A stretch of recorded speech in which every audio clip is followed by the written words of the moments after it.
சென்னை அருகே கூடுவாஞ்சேரியில் நடைபெற்ற கொடூர கொலை சம்பவம் பெரும் அதிர்ச்சியை ஏற்படுத்தியுள்ளது. ஒடிசா மாநிலத்தைச் சேர்ந்த ஹயாத் நிஷா என்ற 38 வயது பெண் சென்னையில் உள்ள தனியார் நிறுவனத்தில் பணியாற்றி வந்ததாக போலீஸ் விசாரணையில் தெரியவந்துள்ளது. கூடுவாஞ்சேரி மசூதி தெருவில் உள்ள ஒரு வாடகை வீட்டில் அவர் வசித்து வந்ததாக கூறப்படுகிறது.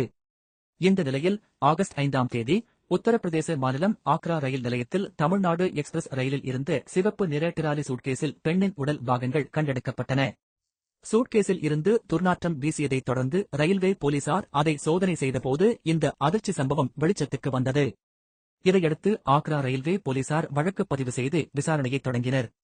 விசாரணையின் ஒரு பகுதியாக சென்னை சென்ட்ரல் ரயில் நிலையத்தில் உள்ள கண்காணிப்பு கேமரா காட்சிகள் ஆய்வு செய்யப்பட்டன. அப்போது ஒரு ஆணும் ஒரு பெண்ணும் சிவப்பு நிற டிராலி சூட்கேஸை எடுத்துக்கொண்டு தமிழ்நாடு எக்ஸ்பிரஸ் ரயிலில் சென்ற காட்சிகள் கிடைத்ததாக போலீசார் தெரிவித்துள்ளனர்.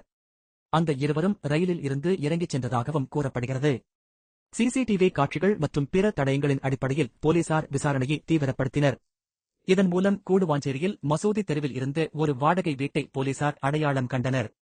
அந்த வீட்டை சோதனை செய்தபோது மேலும் சில உடல் பாகங்கள் கண்டெடுக்கப்பட்டதாக செய்திகள் தெரிவிக்கின்றன.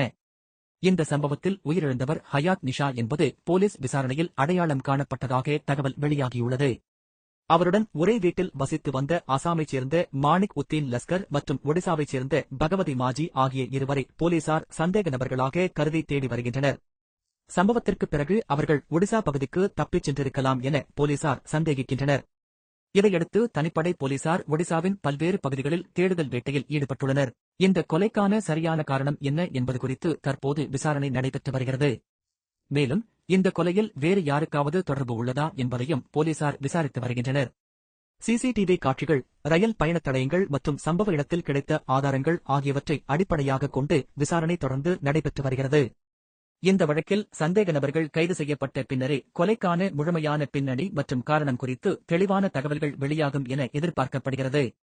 கூடுவாஞ்சேரி கொலை வழக்கு தொடர்பான அடுத்தடுத்த தகவல்கள் வெளியாகும் நிலையில் போலீசாரின் அதிகாரப்பூர்வ விசாரணை முடிவுகளுக்காக அனைவரும் காத்திருக்கின்றனர்.